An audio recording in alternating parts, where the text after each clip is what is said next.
کہا جاتا ہے کہ غام صاحب اس وقت زمینی حقائق سے واقف نہیں ہیں، شعور جاگ چکا ہے اور عوام کھڑی ہو چکی ہے اور یہ ہوا وہ ہوا۔ شعور کی بیداری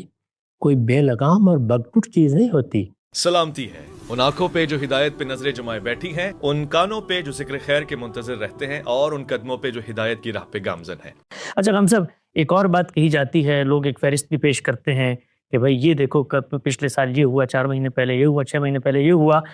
ان سے جب یہ پوچھا جاتا ہے کہ بھائی یہ تو مثال کے طور پر ایک زیادتی ظلم ہو گیا، یہ اس سے 5 سال پہلے، اس سے 7 سال پہلے، اس سے 8 سال پہلے جو کچھ ہوا تھا، اگر تو شعور کھل گیا ہے اور حقیقت واضح ہو گئی ہے اور پتہ چل گیا ہے کہ معاملات میں خرابی کا سررشتہ اصل میں یہ قوت تھی، تو اس قوت نے اقدامات جو ہیں وہ ابھی 2020 کے بعد تو شروع نہیں کیے، اس سے پہلے بھی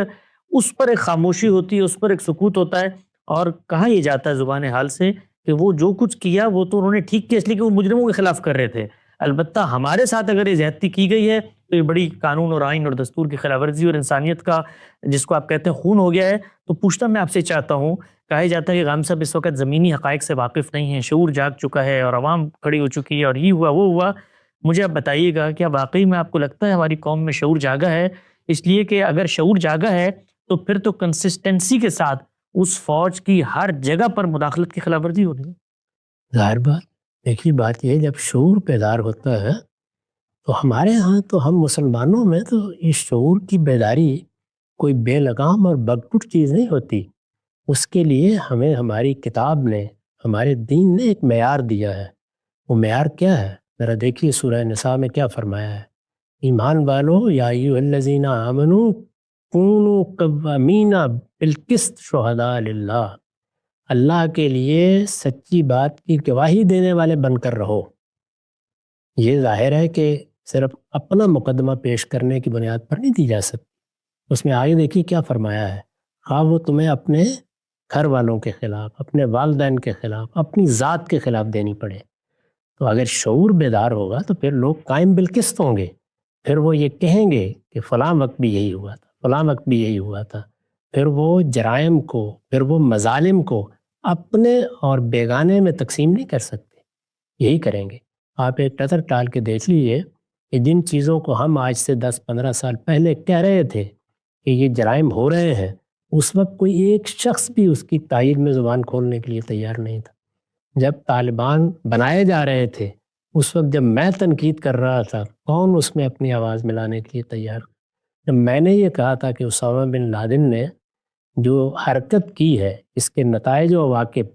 پوری قوم کے لیے، ملت کے لیے خطرناک ہوں گے، لوگ کس طرح مجھ پر تنقید کر رہے تھے۔ کشمیر پہ جو کچھ ہو رہا تھا، ذرا اس زمانے کے رسالے نکال کے دیکھیے، میرے بارے میں کیا مضامین لکھے جا رہے تھے، لیکن میں لوگوں کو بتا رہا تھا کہ تم ایک غلط رویہ اختیار کر رہے ہو۔ اس طرح کے رویے کے نتیجے میں قوموں کی تقدیر کھوٹی ہوتی ہے۔ اور ابھی دور کیوں جائیے، حال میں دیکھیے یہ غزہ میں جو کچھ ہوا، اس میں جو ہم نے چیزیں کہیں، یہ بڑے افسوس کی بات ہے کہ وہی نتائج سامنے آ،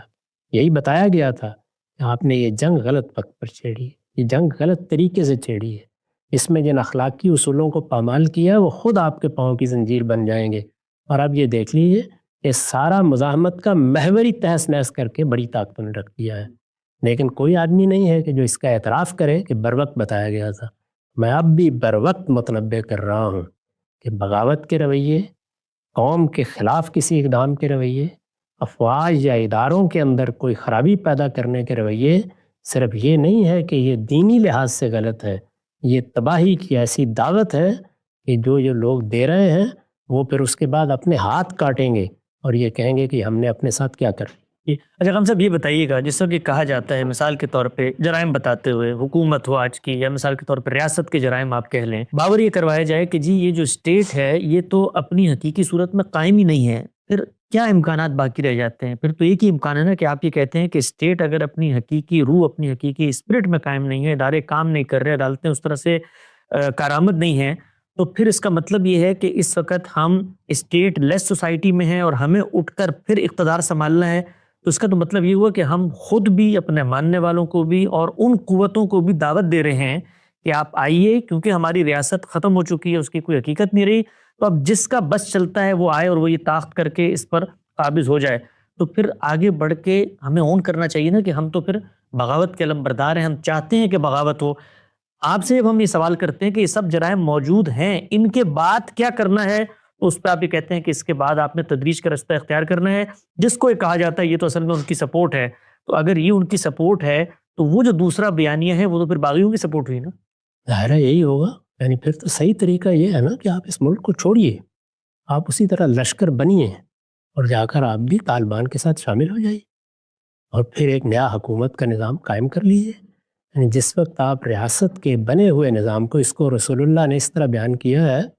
کہ جب تمہارا نظم کسی ایک جگہ کے اوپر مجتمع ہو تو اس کو جب تم درم برم کرنے کی کوشش کرو گے تو اس کے بعد ایک ایسی چین پیدا ہوگی, ایسا سلسلہ پیدا ہوگا جو بعض اوقات صدیوں پر اپنے اثرات چھوڑتا ہے. ذرا غور کیجئے, اسی طرح کے لوگ تھے جنہوں نے سیدنا عثمان کے خلاف بغاوت کی, اسی طرح کے لوگ تھے. ایسے ہی وہ مختلف شہروں سے نکلے, اسی طرح چند ہزار کی تعداد میں وہ مدینے میں چلے گئے, اسی طرح جا کر انہوں نے ان کی شکایتیں ہو سکتا ہے بالکل بجا, انہوں نے جو باتیں کہی ہیں ممکن ہے ان میں کوئی وزن ہو,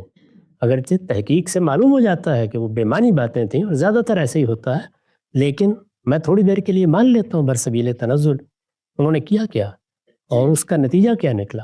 یعنی سیدنا عثمان جن کو وہ رخصت کرنا چاہتے تھے وہ تو اپنے پروردگار کے پاس چلے گئے, لیکن اس کا نتیجہ کیا تھا؟ خانہ جنگی. سلطنت 2 حصوں میں تقسیم ہو گئی, 5 سال تک ہزاروں لوگ اس کی نظر ہوئے. اس کے بعد کہیں جا کر انہی بنو امیہ نے, جن کے ایک بزرگ کو شہید کیا گیا تھا, پھر مسلمانوں کی سلطنت کو بحال بھی کیا اور اس کو قائم بھی رکھا, اور جو کچھ رسالت مآب صلی اللہ علیہ وسلم نے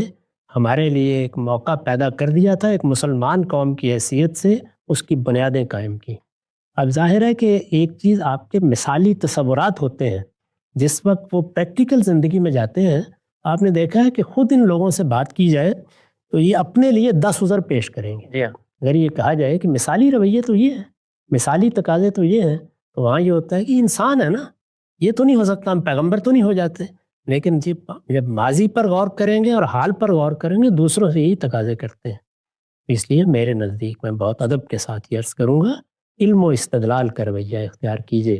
اگر کوئی چیز آپ کی رائے, آپ کے نقطہ نظر کے سخت خلاف کہی جا رہی ہے, اس میں بھی اگر آپ علم و استدلال کے ساتھ بات کریں گے تو آپ کو اپنی غلطیوں کو سمجھنے کا موقع ملے گا, اور اگر آپ دوسرے کی غلطی اس پر واضح کرنا چاہتے ہیں تو اس میں بھی کامیاب ہوں گے. یہی در حقیقت ہمارے رویے ہیں مذہب میں, سیاست میں, باہمی معاشرت میں, جنہوں نے اس قوم کو تباہی کے کنارے پر پہنچایا ہے, اور اس قومی وجود اور قومی مزاج سے وہ ادارے بھی پیدا ہو رہے ہیں جن کے جرنیل پھر اس طرح کی کرتوت کرتے ہیں. تو بالکل واضح ہو گیا. خان صاحب ایک آخری سوال جو آپ کے سننے والوں نے ہزاروں کی تعداد میں ہم نے دیکھا کمنٹس کے اندر لکھا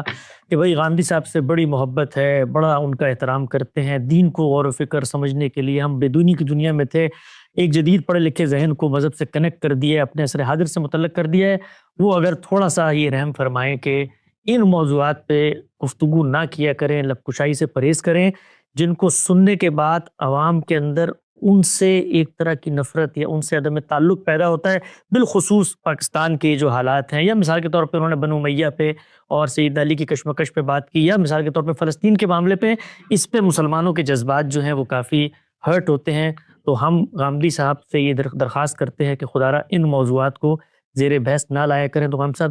اس طرح کے موضوعات پر آپ کا گفتگو کرنا کیوں ضروری ہے؟ یہ کہ میں جس مذہب, جس دین کی دعوت دے رہا ہوں, جس کو بیان کر رہا ہوں, یہ اس کے اصولوں کا اخلاقی اطلاق ہے, اور یہ مجھے بتانا ہے. یعنی میں اگر کسی آدمی کو متوجہ کروں کہ تمہیں رشوت نہیں لینی چاہیے, تو آدمی زیر بحث آ جائے گا نا, اس کا کاروبار بھی زیر بحث آ جائے گا, اس کے رویے بھی زیر بحث آ جائیں گے. یہ تینوں چیزیں جن کی طرف آپ نے توجہ دلائی ہے, یہ ہمارے قومی رویوں کو وجود پذیر کرنے کا ذریعہ ہے. تو یہ کوئی آگے روبوٹ بیٹھے ہوئے ہیں, قوم ہے, جب تک یہ اس رومانویت سے نکلے گی نہیں اور نکل کر علم و استدلال کی روشنی میں رائے قائم کرنے کا طریقہ نہیں سیکھے گی, یہ مذہب کو بھی نہیں سمجھ سکتی, اور اس کا علمی زوال بھی اسی انتہا پر رہے گا, یہ سائنس کی بھی تشکیل نو نہیں کر سکتی. تو بالکل واضح ہو گیا.